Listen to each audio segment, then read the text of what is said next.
Everything may fade with time, but some things more than others.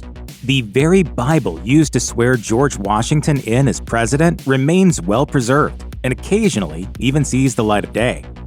Though the founding fathers of the United States were united on the issue of prohibiting a state church, they were believers in God, and many saw religion as a force for good in society.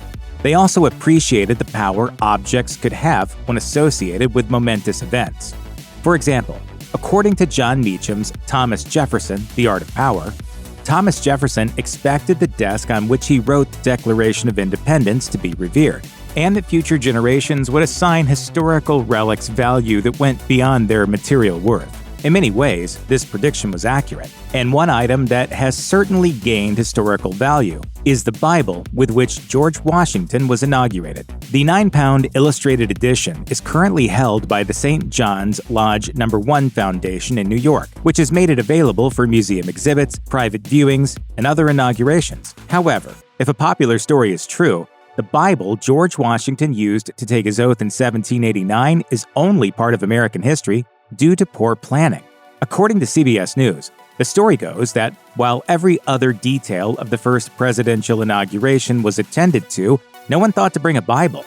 The copy on hand at St. John's Masonic Lodge was hastily fetched and opened to a random page. George Washington, of course, was a Mason, and one of his fellow Masons went around the corner to the Masonic Temple and brought the Bible from the Masonic Temple. The Lodge tells a different story, insisting that both the Masonic Bible and the page Washington swore on were symbolically appropriate and carefully chosen. Regardless of which story you believe, the book still exists and is rife with historical value. The St. John's Lodge No. 1 Foundation traces George Washington's inaugural Bible to a 1770 donation by Lodge member Jonathan Hampton, who likely ordered the illustrated copy from the basket printers in England. Made with vegetable-based inks, the Bible can easily be damaged by bright lights and oils from human skin, and it requires ginger handling. Even so, it has made it to the 21st century in remarkably good condition.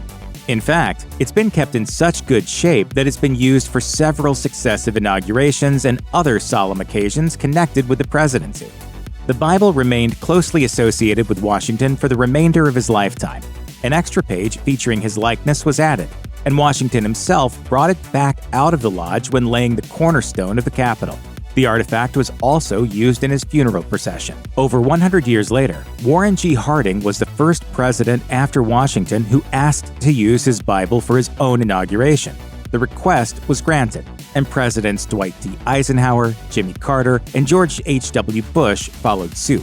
Washington's Bible also has ties to other presidents outside of inaugural events. It was used in the funeral procession of Zachary Taylor and was present when Abraham Lincoln laid in state in New York. Richard Nixon didn't use it for his second inauguration, but he did have it put on display at the White House for the occasion. The George Washington Inaugural Bible is one of the few documents from the Revolutionary era that remains in private ownership. As of 2023, St. John's Lodge No. 1 is an active Masonic lodge and has made use of the Bible for its own rituals. In 1874, it was employed when a visiting King Kalakaua of Hawaii took his third-degree obligation. According to the National Park Service, when the lodge isn't using Washington's Bible, the organization allows it to be put on display on the first floor of Federal Hall in New York. This is an appropriate home for the piece, as it was where Washington took his oath of office. The Bible has also been lent out for notable events in America's history. It was present when the cornerstone of the Statue of Liberty's pedestal was laid in 1884, and when the cornerstone of the Washington Monument was laid the following year. It was exhibited during the 1964 World's Fair in New York, and just as Washington used it when laying the cornerstone of the Capitol building, the Bible was used in the Capitol's rededication in 1993.